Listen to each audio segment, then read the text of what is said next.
Welcome to Behavioral Logic, where we explore intelligent behavior in theory and practice, sometimes computers and neuroscience. We're halfway through going over all of the definitions of intelligence found in the 2007 paper by Legg and Hutter, a collection of definitions of intelligence. Um, I guess that's the trick. What is intelligence? And maybe we could all agree on that and then move forward, but it seems like everyone sort of has their own definition and I don't know if it's constructive. So we're in the paper, they pretty much show all of these. They present the definitions to you without comment, and I'm commenting on them. I am about halfway through, and we did number 17, about halfway through, of the psychologist's definitions. So let's continue. Number 18 of the definitions of intelligence from psychologists is from Herrnstein and Murray, and it is cognitive ability. That is it, a two-word definition that, in my opinion, brings absolutely nothing to the table. There's nothing illuminating about this. I don't use the term cognitive. I mean, I just used it there, but I mean, I would only use it if I were criticizing it. I don't find that it brings anything illuminating to the table. It doesn't add clarity, doesn't add specifics.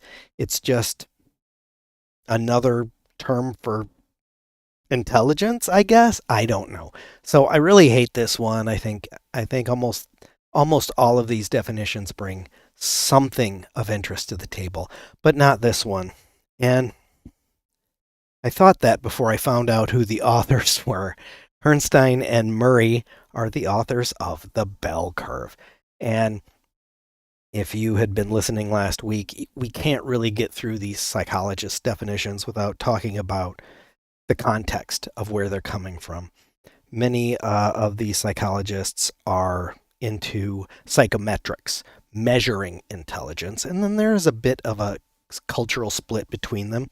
One side believing that there is one type of general intelligence that applies to everything, and one that it's like, no, it's actually a collection of a whole bunch of different things. So if you want to have one number represent your intelligence, you really have to be in the first camp, and that is solidly um, it is a foundation of the bell curve. They want to associate race and IQ. You have to have IQ in order to make that connection. And if IQ cannot be easily summarized in one number, then their hypothesis, I hesitate to call it that, their agenda of showing that there's a connection between race and IQ, then it can't be real. So yeah, screw these guys. Let's keep going. Hold on. I have some more notes about these fellas. Oh, all right. I was just wrestling with my whole streaming system, and I think this is my third try. Oh yikes! Um, it's going well so far, isn't it? I think it's going well. Um, we'll find out.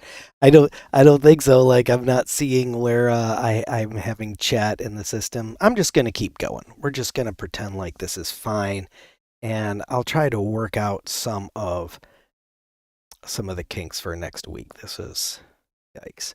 Okay. Um, Number 19, psychologist definition. The resultant of the process of acquiring, storing in memory, retrieving, combining, comparing, and using in new contexts information and conceptual skills. Um, does that describe a computer? It sounds like a computer because it computer is can acquire, store in memory, retrieve, combine, compare, and use in new context information. I mean, does it have conceptual skills? Not sure what a conceptual skill is.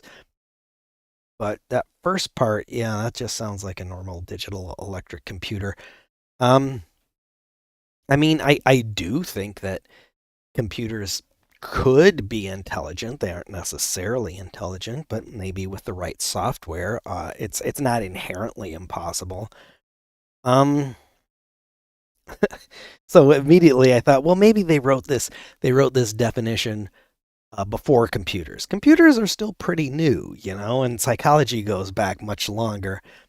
But no, this was this was a modern era psychologist, and also a bit of a like the previous psychologists. He was a supporter of the bell curve, accepted money from the Pioneer Fund.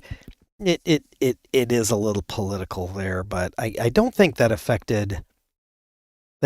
doesn't affect this definition at all. I don't believe, though. I do confess I screwed up last time. Um, I was kind of blowing through stuff, which makes sense. There's a lot of these definitions we have to get through. The very first psychologist, intelligence is not a single unitary ability, but rather a composite of several functions. I I think I might have missed that. Or no, what was it? Mm, I don't remember. Oh, I remember what it was. It was in the collective definitions, number 5. Intelligence is a very general mental capability. It starts, and this is in the camp of intelligence is one thing, and I should have mentioned that. I missed it, and I wanted to mention it. So let's get back to it. Number 20. Intelligence is the ability to learn, exercise judgment, and be imaginative. Okay, that. Please define learn, judgment, and imaginative. We've replaced one term that we don't have a good definition for with 3 terms that we don't have a good definition for. I think that's going backward. Number 21. Intelligence is a general factor that runs through all types of performances. Okay, well, now that we're getting better at spotting the politics here, the G factor is the word for one single type of intelligence, and here it is, the general factor. Um, so that was from Arthur Jensen, a psychologist. I don't have anything about him. He was okay. He was a believer in the G factor and genetic basis for IQ, and explicitly believes that IQ tests are not racially biased. So, yeah, we've got politics in this one. Number 22. Intelligence is assimilation to the extent that it incorporates all the given data of experience within its framework. There can be no doubt either that mental life is also accommodation to the environment. Assimilation can never be pure because by incorporating new elements into its early schemata, the intelligence constantly modifies the latter in order to adjust them to new elements. Oh my gosh. Piaget, one of the founders of psychometry, uh, did some good work. I wonder if maybe this is a really bad translation because this seems kind of like gobbledygook to me. I don't know. Let's move on. I don't want to dig into that. There must be better. Or maybe I'm just not smart enough. Maybe it went over my head and I'm too simplistic to understand. I don't know. So I'm not going to criticize that harshly. I'm just kind of confused by it. Number 23. Ability to adapt oneself adequately to relatively new situations in life. R. Pinter. Um, I'm seeing this adapt to the environment kind of come up in a lot of the psychology ones, and that's I'm not sure exactly what that is, but I'm not going to dismiss it like cognitive or learn or whatever. I don't think it's an ambiguous term. Maybe we just need to maybe we need to figure out what exactly adapting oneself to the environment entails, and it'll become clear. Number 24, a biological mechanism by which the effects of a complexity of stimuli are brought together and given a somewhat unified effect in behavior. Yeah. Yeah, I mean, do you need to say a biological mechanism though? Couldn't it just be a mechanism by which the effects, etc.? I don't know if biological is necessary. Again, maybe we're just saying that maybe there is an opinion, can computers be intelligent or not? I think Turing put that to bed with his computing intelligence and machinery article in where he invented the imitation game. And I will pass that buck on to Turing. He's a much smarter guy than I will ever be. And but yeah, not bad actually. Interesting. Though I'm not a fan of stimuli. I don't use that either. I like it. Feels like it takes away agency from intelligent creatures, you know. It's not a stimulus. The creature is actively listening. It's not they're not a physical object where like you apply a force to it and then there's a reaction. Intelligence is listening actively. So I don't like stimuli, but it's a nitpick. Okay.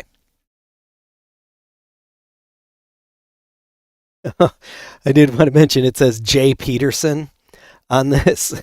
That is not Jordan Peterson. It is Joseph Peterson. And the quote is from 1921, so that is a bit of an older one. Let's keep moving forward. Number 25. Certain set of cognitive capacities that enable an individual to adapt and thrive in any given environment they find themselves in. And those cognitive capacities include things like memory and retrieval and problem solving and so forth. There's a cluster of cognitive abilities that lead to successful adaptation to a wide range of environments. Interesting. This was by an American psychologist called Dean Simonton. And yeah, let's pick this apart a little. Any given environment. So what about how about if I gave you an environment that was the surface of the sun, or frozen in a block of ice in the blender dimension? I that doesn't seem right. You can't have any given environment. I feel like you can only be so smart. You can't be smart enough that you could survive on the surface of a sun. The environment has to be somewhat conducive. So that seems like an odd choice. The rest of this is cool, but it's kind of like musing about intelligence. I feel it's a little more descriptive, other than definitive, and it doesn't really like lock in to what it is. This is Dean Simonton, an American psychologist, and I don't know. Yeah, also I don't want to be too critical of these. I don't think these scientists were asked straightforward to come up with a definition. A lot of these are excerpts from their writings and whatever that may be taken out of context or, maybe selected, not what the original author would select. I assume this is like it. Another thing about I like the environments, but is being more flexible so that you can succeed in different environments necessary for intelligence. Let me give you an example. So let's say we have two intelligent beings, one optimized for one specific type of environment. It does great, is just like rocks in this one environment. Then we have another intelligent creature that is able to survive in two environments. But neither environment is quite as good as how intelligence number one thrives in the first environment. Which one would you say is smarter? I think that would really depend. I mean, if you're living in a stable environment, why would you need to thrive in other environments if there's little chance of your environment ever changing? That does not sound intelligent. In fact, it sounds kind of the opposite. It sounds kind of like a waste of resources when you could be focusing on optimizing how effective you are in your single stable environment. So yeah, this whole, you see, I'm seeing a lot of this, a range of environments kind of thing. And I'm like, no, I think something could be intelligent and live in one environment perfectly fine. It does not need to have multiple environments, nor does it need to be able to adapt to multiple environments. That may or may not be good. I don't know. I guess that is debatable. But the debate rages on. Number 26. R.E. Snow. Intelligence is part of the internal environment that shows through at the interface between person and external environment as a function of cognitive task demands. Richard Snow was an American psychologist. What is this saying? I like the idea that they're really talking about observable behavior, because the interface between a person though, I mean, that's a little human exceptionalism there, and anthropocentrism. An animal can be, a non-human animal can also be intelligent. But the idea is that you can really, intelligence happens at the step of behavior between an intelligent creature and their environment. I dig that. I think they nailed it on that one. However, as much of a good point it is, I don't feel like that really addresses everything we need to address when talking about intelligence. So, be nice to have a little more. Number 27, Robert Sternberg. I prefer to refer to it as successful intelligence. And the reason is that the emphasis is on the use of your intelligence to achieve success in your life. So, I define it as your skill in achieving whatever it is you want to attain in your life without your socio-cultural context. Within your socio-cultural context, my bad. Meaning that people have different goals for themselves, and for some, it's to get very good grades in school and to do well on tests, and for others it might be to become a very good basketball player or actress or musician. So you might, yes, this is very, when you start to see cultural brought up, it is the woke camp of the psychometric testers, saying that intelligence is as much as good about getting good grades as it is playing basketball. And this person, Robert Sternberg, was an American psychologist, and he created the triarchic theory of intelligence, where intelligence has three specific factors. He was very much against one single G factor, and his definition reflects that. However, it is anthropocentric. Really just talking about people. You're not wrong. People are intelligent, and I think that that's fine, but I'd like a more general definition that applies not only to humans. So minor nitpick there. So what I did really like about it is it really focuses on the ability to succeed at goals, whatever those goals might happen to be.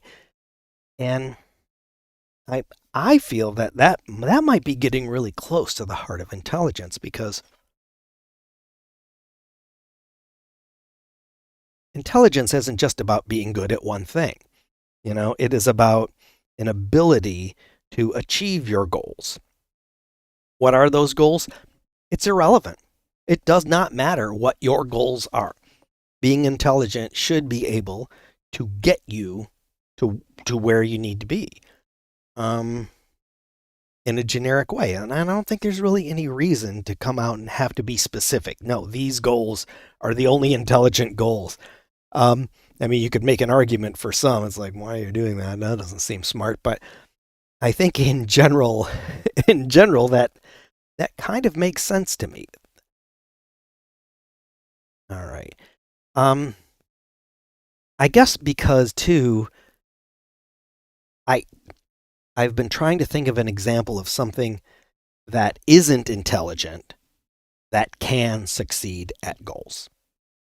Um, doesn't mean it doesn't exist. If anybody can think of anything, send it my way. But yeah, I wonder if succeeding at goals is at the heart of what we think of as generic intelligence. Just checking over here. Number 28, George D. Stoddard, from his book The Meaning of Intelligence, says the ability to undertake activities that are characterized by 1. Difficulty, 2. Complexity, 3. Abstractness, 4. Economy, 5. Adaptness to goal, there's goal again, 6. Social value, and 7. The emergence of originals, and to maintain such activities under conditions that demand a concentration of energy and a resistance to emotional forces. The whole emotional thing again. Yeah, I, I, I like where he is going with this, but this does seem to ask more questions than it answers, I think. And I think it's just on my bad side, because it's this whole emotions versus intelligence debate, which is just boomer crap. There is no such thing as intelligence versus emotion. It's nonsense. I'm not ready to get on a soapbox about it right now, but I will simply say that is a pet peeve of mine. I don't think it exists. I don't think there's good reason for it to exist, and I think people that think that way are really toxic, and they should stop. Um, Number 29. We'll scroll up a little. The ability to carry on abstract thinking, L.M. Terman. Abstract thinking. Yeah, I've already ranted about this. As opposed to concrete thinking, thinking should be fine, except we don't know what thinking is. So I don't. And what does it carry on? What is it? If it doesn't, it does it, but it doesn't carry it on. Is that not intelligence? This whole thing is a bit of a mess. Number 30. Intelligence, considered as a mental trait, is the capacity to make impulses focal at their early unfinished stage of formation. Intelligence is therefore the capacity for abstraction, which is an inhibitory process. This is Louis Leon Thurstone, an American psychologist who worked on IQ testing and some other stuff, factor analysis, AI, and psychology. I read about him. Seems like an interesting guy. My beef with his definition is that it does seem to be focusing on advanced types of intelligence. A mental trait to make impulses focal at their early unfinished stage. What?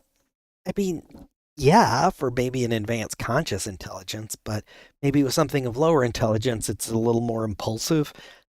I can't tell. And I think that's why I was trying to understand this. It's an inhibitory process. And I think Thurstone is talking about, acting on instinct or habit. But when you act intelligently, you can, like, oh, stop. That's what I want to do. That's what I feel like I want to do, but I'm going to think about it and I'm going to make a better decision.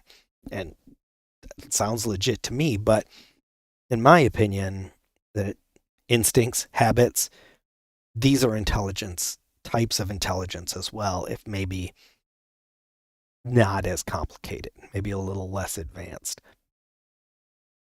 Number 31 is another one by L.L. Thurstone. He gets in here twice, so good for him. This says, the capacity to inhibit, he likes that inhibitory thing, the capacity to inhibit an instinctive adjustment, the capacity to redefine the inhibited instinctive adjustment in the light of imaginally experienced trial and error, and the capacity to realize the modified instinctive adjustment in overt behavior to the advantage of the individual as a social animal. Social, I'm not sure if social is necessary, but solitary animals could probably do the same thing. And yeah, I think this backs up just what I was saying. He's talking about a hypothetical, imaginative type of intelligence that can override sort of these cruder, instinctual types of intelligences. But my argument is like, aren't they both intelligent? I mean, you could definitely argue one is more intelligent, but this also seems to imply that instincts are necessary.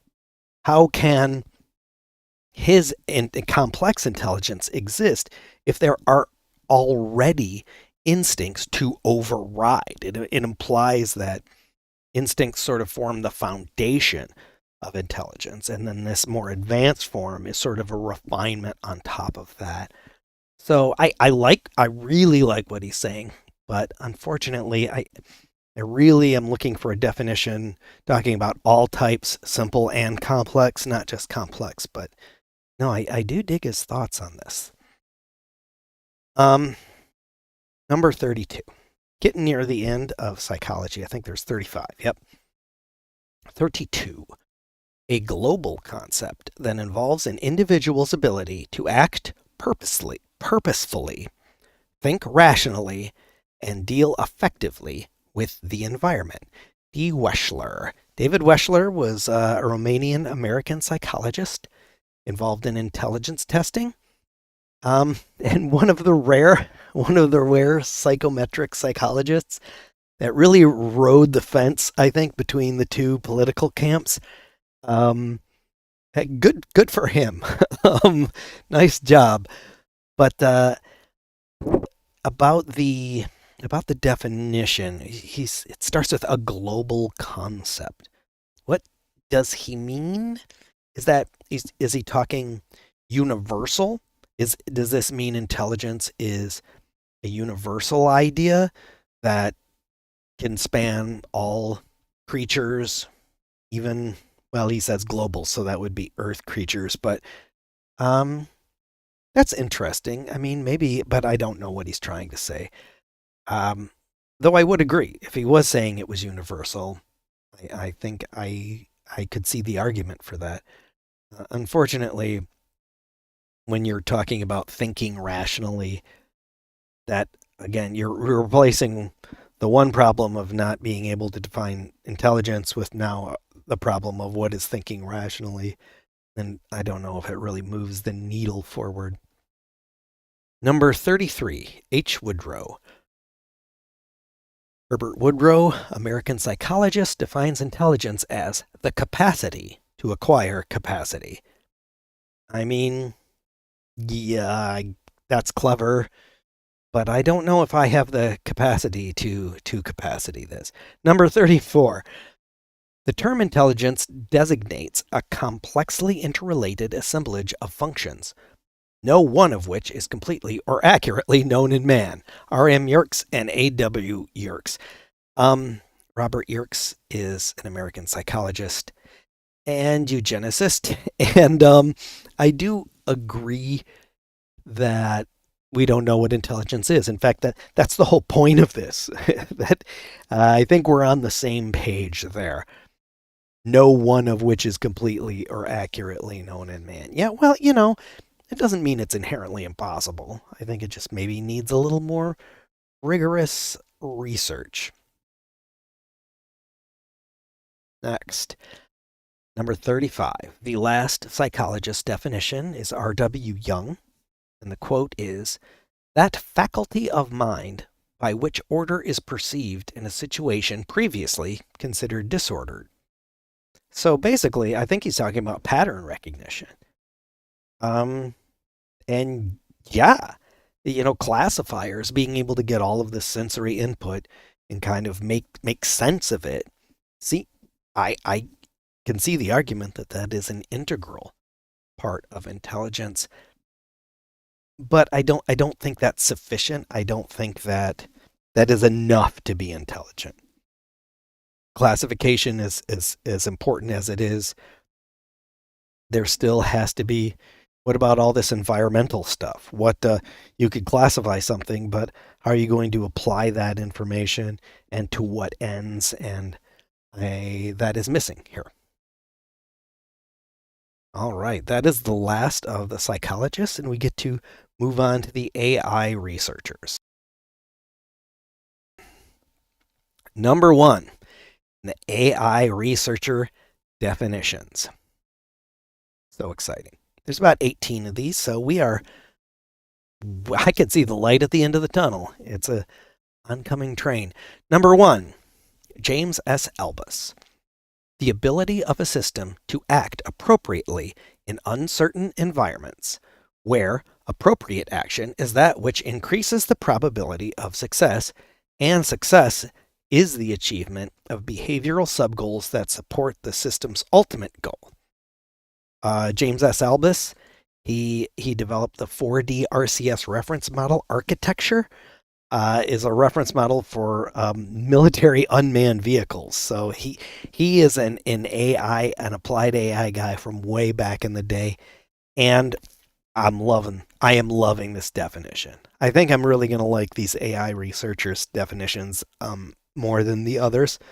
Not that the others didn't have important things to say. They did. There's a lot there. Now, I already mentioned this issue I have in others. It's talking about uncertain environments, and this is the other, like a wide array of environments. Being able to act appropriately in certain environments is certainly intelligent too. I mean, maybe you don't have to be quite as smart for more predictable environments, but I do think that is still intelligent, but that's okay. Number 2, David B. Fogel. Any system that generates adaptive behavior to meet goals in a range of environments can be said to be intelligent. Again, range of environments. Couldn't it just say any system that generates adaptive behavior to meet goals in an environment? Does it have to be a range? Not in my opinion. And I think I will fight for that. But nice. No, but I mean, other than that, I want to comment on these, but I feel like I'm really focusing on the negative. There's only a few that I think I hate and are garbage and stupid, and that's definitely not one of them. That was pretty cool. All right, number 3.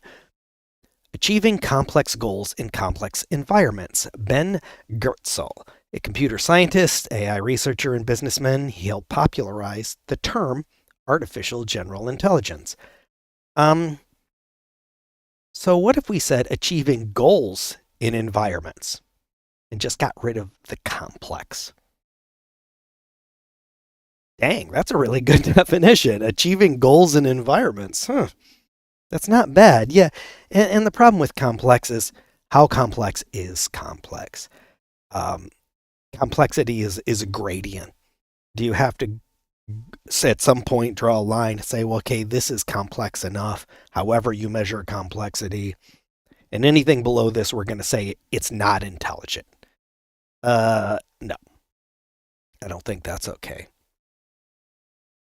All right, let's take a look at the next one here. Number 4 is R.R. Goodwin, a Brazilian computer scientist. Intelligent systems are expected to work and work well in many different environments. Oh, there they go with the different environments again.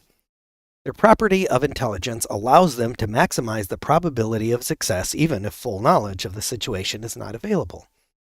Functioning of intelligent systems cannot be considered separately from the environment and the concrete situation, including the goal.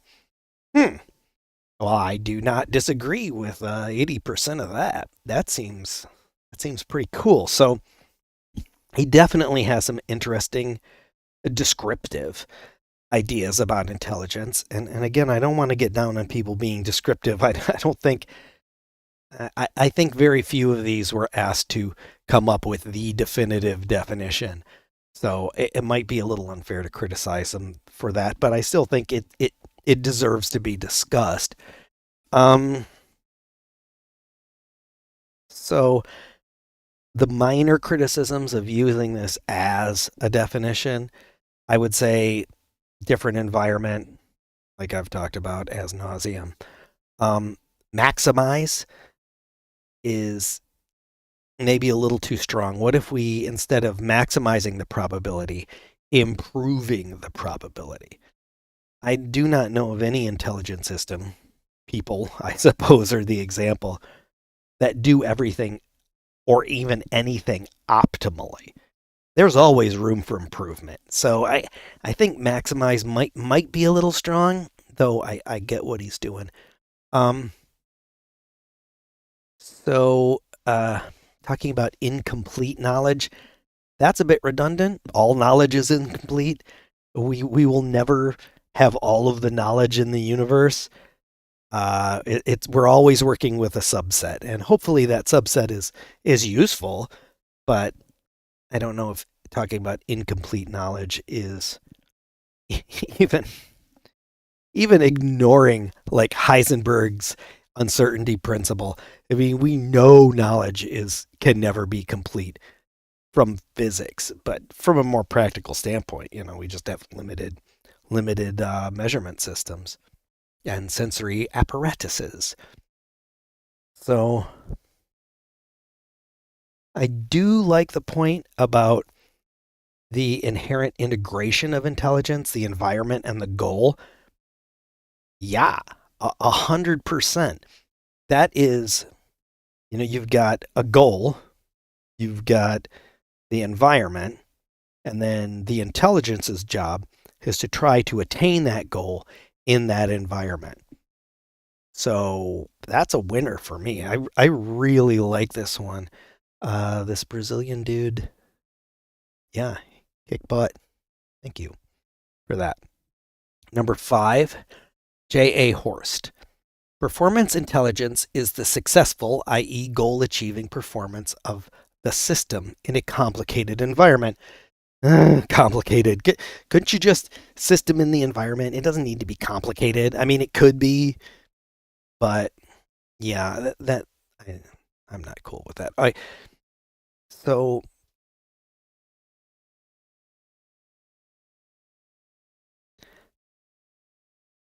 yeah, is this just performance of a system in complicated? Yeah, let's move on. I don't think I have anything constructive to say there. The 6th definition of intelligence by AI researchers is intelligence is the ability to use optimally limited resources, including time, to achieve goals. Ray Kurzweil. Yeah, author of The Singularity is Near, Kurzweil. This is pretty good. This, I'm digging this. I would get rid of optimally limited, maybe just say intelligence is the ability to use resources, including time. I love the including time one. That is really nice. Not necessary, but really thoughtful. And achieving goals. It's like what we were just talking about. It's all about success at your goals in some kind of environment. And maybe that's what he means by limited resources. We're talking about, you don't have everything right there. You got to use what has given to you. So yeah, Kurzweil, nice. I'm really digging that one. Number 7, Intelligence is the power to rapidly find an adequate solution in what appears a priori to observers to be an immense search space. From On the Thresholds of Intelligence by Lennett and Feinbaum. Um, hmm. So I wonder if the common mention of like complex problems and focus on advanced intelligence concepts is just an occupational hazard of being an AI researcher. I mean, these folks aren't paid to fix the easy problems. Those are obvious, you know. So when you're focused on like these really tricky problems, I think it gives you a certain perspective, and you can. I think that might make you take simpler solving of simpler problems maybe for granted. I do think they're still important, but th- this is sort of an attention to only complex higher forms of intelligence, and it does use rapidly. I, how rapidly is rapidly? I think I've already argued that if you have, let's say you have two intelligent algorithms, and no, you have one intelligent algorithm, and you have two instances of those, and they both have to solve a problem. And one of them, you just turn the knob down to like 50%.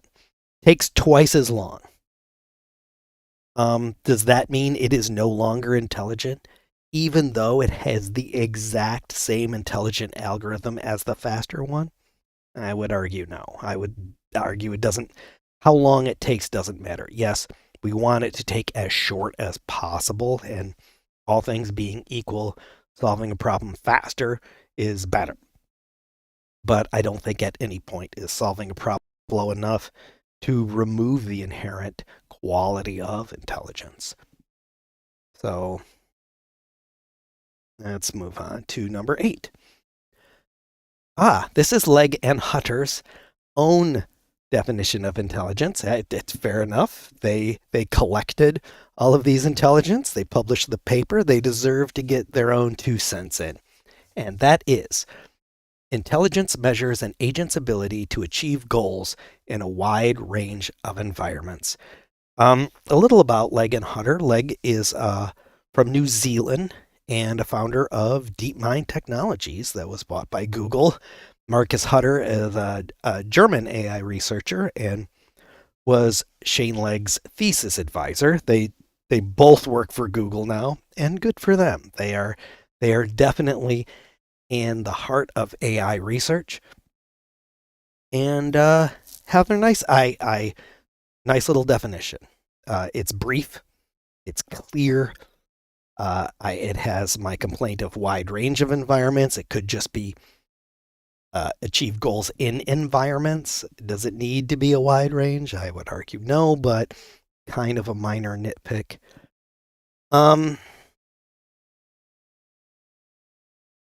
Also, it starts with intelligence measures. Um, hmm. I don't want to measure. I need to know if intelligence is there at all. At that point, comparing what is more or less intelligent, I think is a mess. It doesn't. It is really unclear. How do you even say what is more intelligent than others? Than what I said earlier. I mean, all things being equal, faster is better. But that is a very specific and I think uncommon kind of comparison. So yeah, it definitely breaks my one rule of my rubric that I don't want to measure, but that's okay. I think we can work around it. Um, yeah. Do we even need? How about intelligence is an agent's ability to achieve goals? What if we just cut it down to that? That seems nice. Hmm. Again, anything that achieves goals that isn't intelligent? Again, I haven't been able to think of anything. Doesn't mean it doesn't exist, just means I lack imagination. Number 9. Doing well at a broad range of tasks is an empirical definition of intelligence. H. Masson. So, what is doing well? We might want to be a little more specific about that.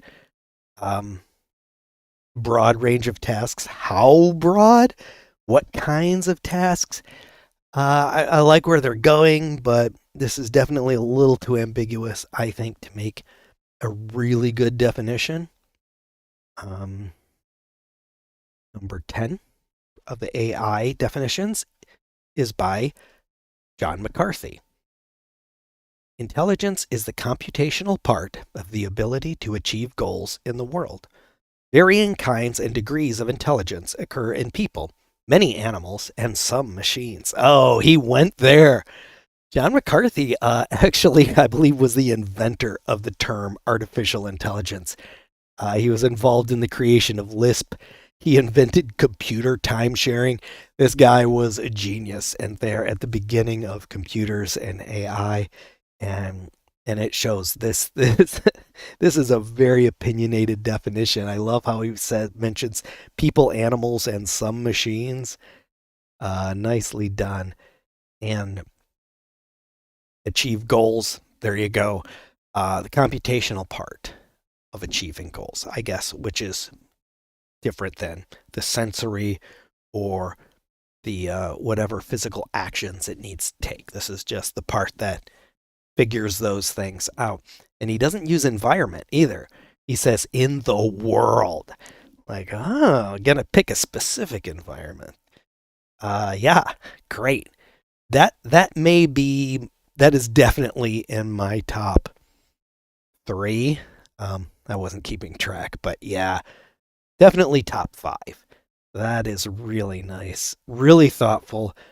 Um, I don't even think it uses any kind of ambiguous. Every single word makes sense, and putting them in that order seems illuminating. Number 11, the ability to solve hard problems. Marvin Minsky, American computer scientist, co-founded the AI lab at MIT, and close personal friend of Jeffrey Epstein. Yeah, screw you, Minsky. The ability to solve any problem is intelligent. What's a hard problem? Could you define exactly what separates a hard problem from an easy problem? Seems kind of relative and arbitrary. Um, Though certainly solving problems is important, and I'm glad that he focused in on that. I'd just like to maybe be a little more clear. All right, number 12. Intelligence is the ability to process information properly in a complex environment. The criteria of properness are not predefined and hence not available beforehand. They are acquired as a result of the information processing. Hideyuki Nakashima. They use complex a lot. Already talked about. I don't like that. I mean, is all information processing intelligence?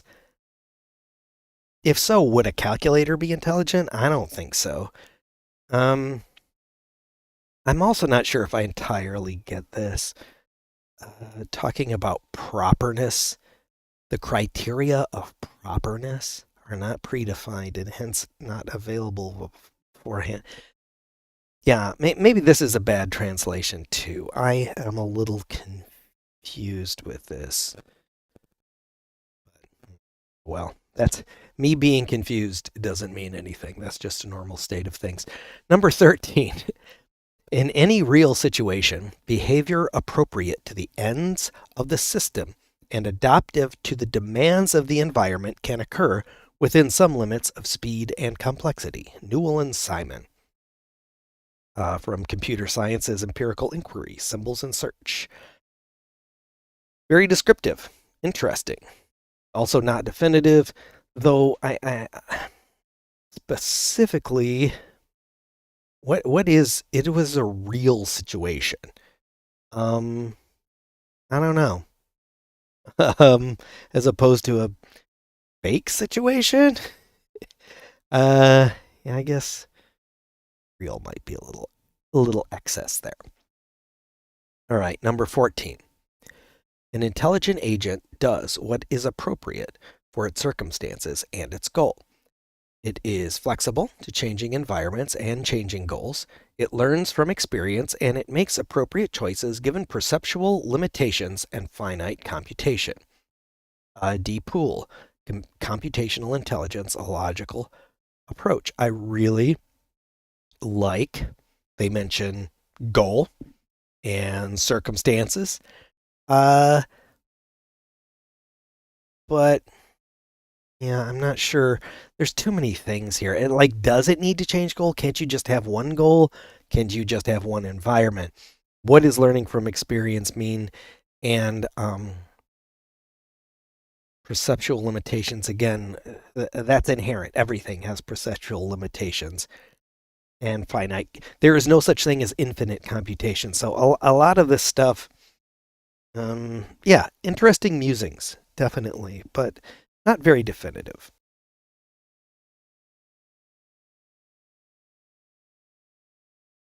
Coming into the home stretch here with number 15. Intelligence means getting better over time. Shank. Uh, hmm. So, evolution, natural selection makes living things better over time. Does that mean natural selection is intelligent? I don't know. It's a good question. I don't think so, but I don't know if I could really argue strongly one way or the other. That is a weird implication of this. Um, Also, what better at what? Better how? I don't know. Doesn't say. Need more information. Number 16. Intelligence is the ability for an information processing system to adapt to its environment with insufficient knowledge and resources. P. Wang on the working definition of intelligence.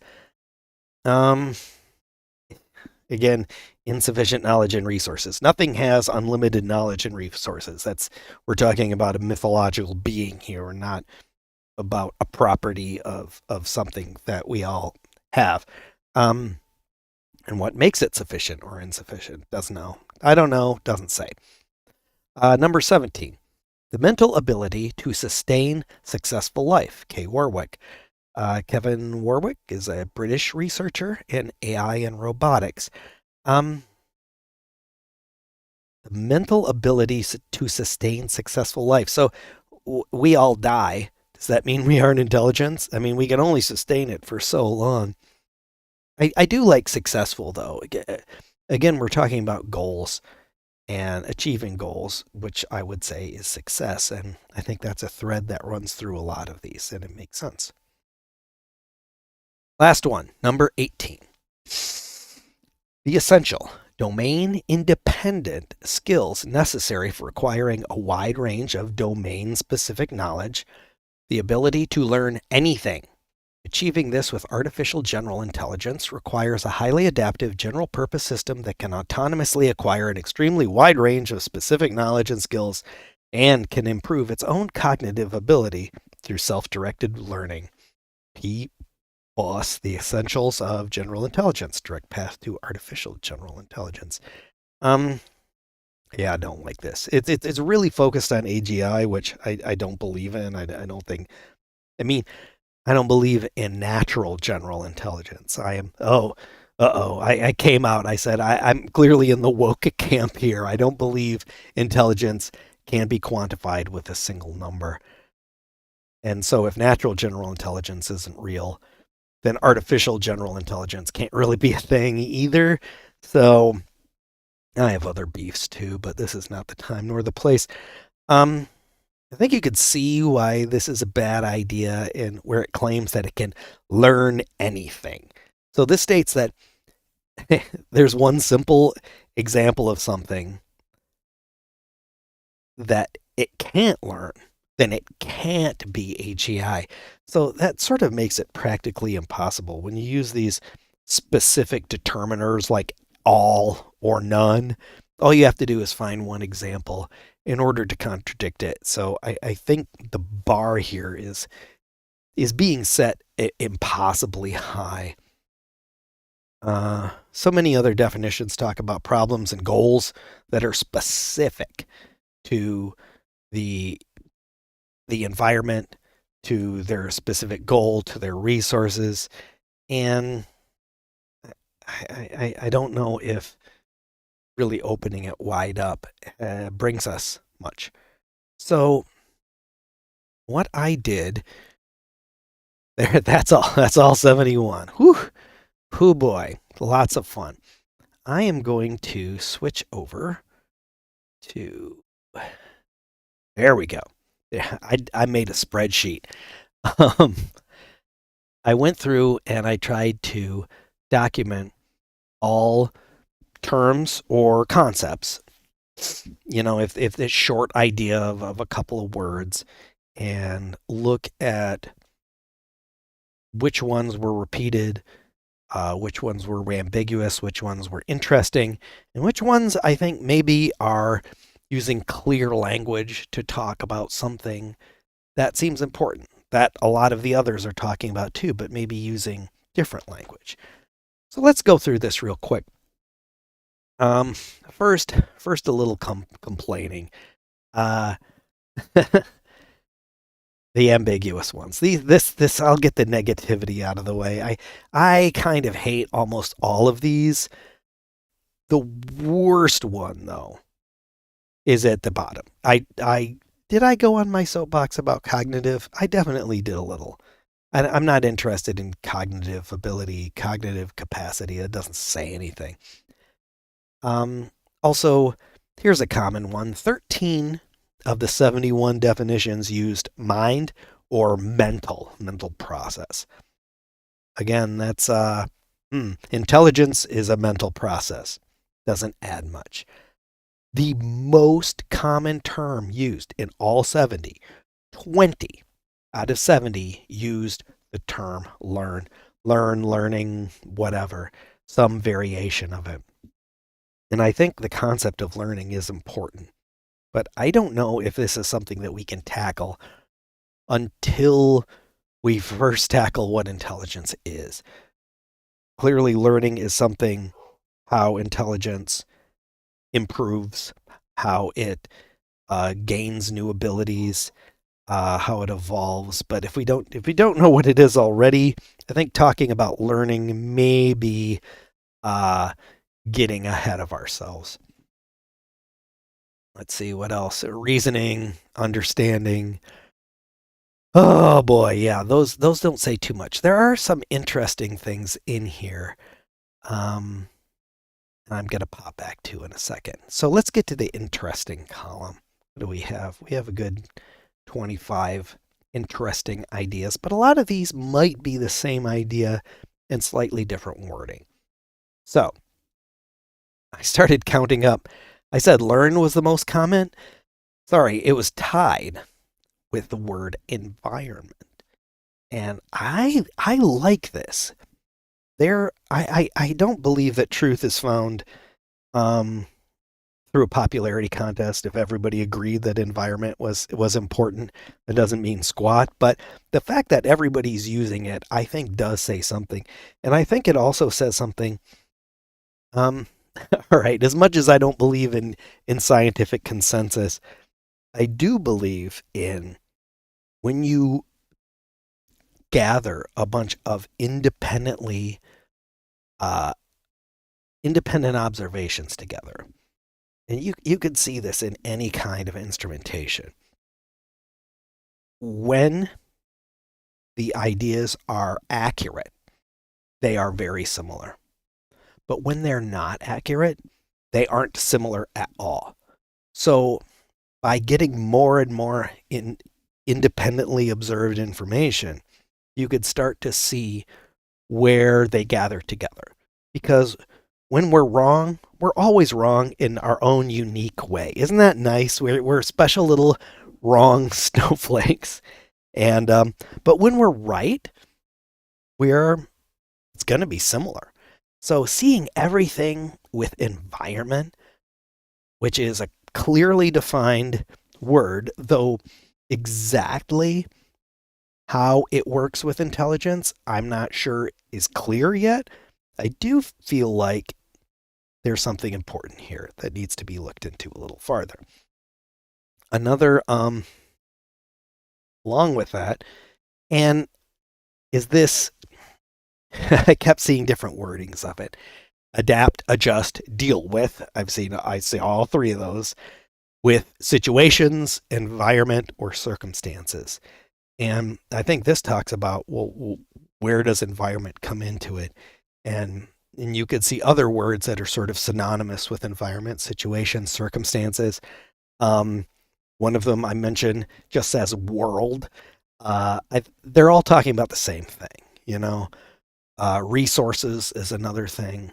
We're talking about the external uh, resources and challenges and world of these intelligent creatures and what they have to navigate. Um, Now, big one. The second, third most common, interesting one I think is solve problems. 11 definitions talked about solving problems. Now, what exactly a problem is and what a solution is might need a little more exploration. I have my own opinions, but to me, hmm, yeah, yeah, I'll give you my opinion. Um, we've talked about many of these talk about goals, and you could see in the clear section we have 13 mention goal or objectives or the ends. And I'm assuming I'm calling those synonymous. So if an intelligent creature has a goal, something that it needs to attain, and it is in an environment, a problem is some obstacle to that attainment. What does it need to do in order to navigate around or somehow, hurdle this obstacle? That is a problem. And solving a problem is something that it does in order to do that. Um, and yeah, solving problems. I have a hard time believing that solving problems is not at the heart of what intelligence is trying to accomplish. Uh, it's such a succinct way of saying it. A couple other things that I am not 100% certain. They're interesting, but I don't know if that's good or bad. I've seen apply knowledge. Now, knowledge is a really common thread. 10 definitions out of 71 use the word knowledge. One used data. A few used facts. Three used facts. Three used information. And I'm starting to think maybe these are all the same kind of thing. I'm a software developer. Been doing that for decades. So the idea of information is kind of central to how I think about things. It's not theoretical at all. Data, information, this is just my world that I deal with every single day, and it all makes sense to me. So that might be just be my biases, but when you talk about knowledge, I think of information. And when I think about information, I think about Claude Shannon and all of that other stuff. It's wonderful exploration into that. But I do think it is clear. And but what and acquiring information, I think, is clear. All you need is some kind of measurement instrument, right? But applying information, what is that? I don't know, but it sounds interesting. Experience is something that is mentioned 8 times. Not 100% on why. Um, do you need experience? I mean, certainly it would help. And how does that work? I don't know. It's interesting, is all I'm saying. Um, Ideas mentioned 3 times. Yeah, I think that's important too. Don't know why. Overcome obstacles. I assume that's the same as solve problems. I'm not sure. Probably should have combined them. We should have said 12 solve problems. Somebody said opinion. I think opinion is, well, over in the first column, we have this judgment. And I think a judgment is whether something is good or bad. And that's kind of an opinion too, whether you think a thing is good or bad. So that could have some value. We're talking about facts. I mentioned that. Fact is like information, basically. Skills. What exactly is a skill?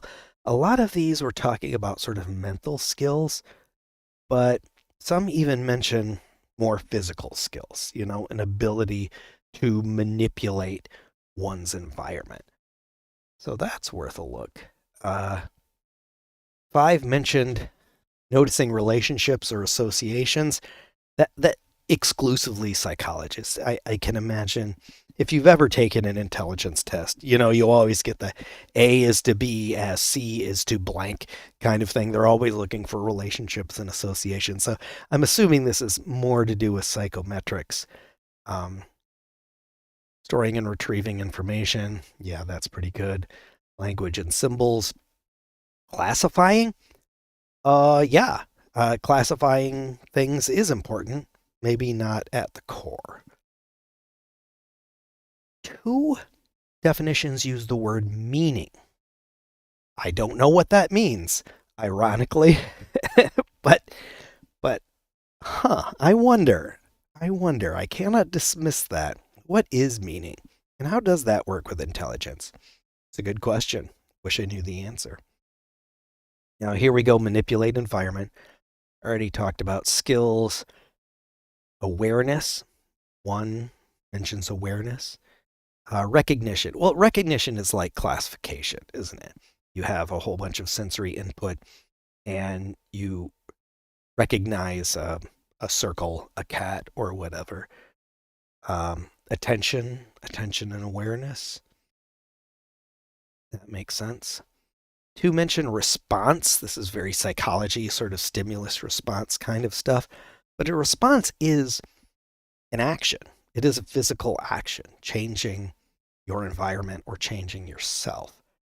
And this makes me wonder if does the ability to perform an action, is it necessary for intelligence? I can't imagine how intelligent something would be if it were completely powerless. I mean, I guess it's intelligent in theory, but yeah, I don't know how practical that would be. Anything else interesting here? Performing an operation. Yeah, I'm assuming we're talking about, again, responses, actions. Success. 6 mentions of success out of 70. And the last one here, situation. I think this is interesting because, as I said earlier, everyone seems to be talking about the environment. So many definitions are talking about intelligence in an environment. And what is a situation, though? I mean, an environment is huge. Like the one definition said the whole world. Well, typically, an intelligent creature will only interact with just a small slice of that, at least at a time. And I'm wondering if that's what situation is about. You have a whole environment, but a situation are the parts of the environment that are affecting you right now. And yeah, I'm digging that. Okay. Let's see what else we have clear. Okay. I really like this one, profit. 2 definitions talked about profit, and I think that has to do with success. Or is profit just attaining your goals? Maybe. I mean, if it's beneficial to you. 9 talk about behavior, which a lot of the psychologists talk about behavior, and I think that is interesting too. Is behavior the observable part of intelligence? 13, again, talk about goals. And I think we're talking about goal and environment and problem solving. These seem to be threads that run through a lot of them. I think it's probably very important. 1 talks about the brain. Intelligence is what the brain does. It's interesting. Only one talked about a brain, but worthy of mention. Okay, only three mention senses at all: sensory capacity, sensation, stimuli. Um, is sensation necessary for intelligence? I go back and forth on this personally. I mean, it's certainly important. I don't know a lot of intelligent creatures that don't have any senses. um, but but if I'm looking for a definition that separates, that can detect the smallest amount of intelligence um, between that and something without intelligence, would it be possible to get away with not having senses? Again, I don't know. It's an interesting question, and I don't have a good answer. Three, talk about acts, actions, that sort of thing. Four, memory. I guess I would throw memory in with the whole information, knowledge, facts kind of thing. And I wonder if that's over here in ambiguous truths. Is a truth just an accurate fact? Yeah, maybe it is. And data, information, yeah, I think you probably combine all of these concepts into information. But then we're saying, what about senses? Well, how do you get the information? You you acquire the information through your senses. Maybe you do have to have senses to be intelligent. Well, it certainly helps. And then the last one, only one mentions choices. And I wonder if this does not need to be a little higher up. Because if you only have one possible response, what good is intelligence? I mean, an intelligent thing is going to have options when it goes to manipulate its environment and be able to choose the option that it has calculated is its most beneficial, has the greatest chance of success. And I think that is, if I had to define intelligence, I would use that word. In fact, I may let's make it 72. I'm going to give you my definition of intelligence, which is no more correct than anything else. I would say, to me, intelligence is choosing actions to accomplish a goal. I think environment maybe is just implied. Um, and that's good. I want it to be simpler. I want it to only use enough words to get the idea across. But the idea is an intelligent creature has to have some purpose, some goal. It's trying to achieve something. And it has to have actions to manipulate its environment in order to achieve its goals. And it has to select from those actions which one is most beneficial. So, yeah, I think that is what I would do. Choosing actions to accomplish a goal. I mean, that does fit my rubric that I mentioned in the previous episode. And I've been rolling it around in my head for a long time, and I'm starting to get kind of attached to it. I think it's worthwhile. Anyhow, that is it. That is all my thoughts. Please read the paper if you like. Go through them and let me know what you think. If did you think I was unfair? Did I miss something? I am certain both of those things happen. I really wanted to go through and at least do a really quick once over. See what we can find. What is working, what isn't, what's similar, what's different. And I think I did that. For a first pass, I'm going to give myself a B minus. We could certainly dig in more and maybe I will someday. But not today. All right, everyone. Until next time, care for yourself and make good decisions.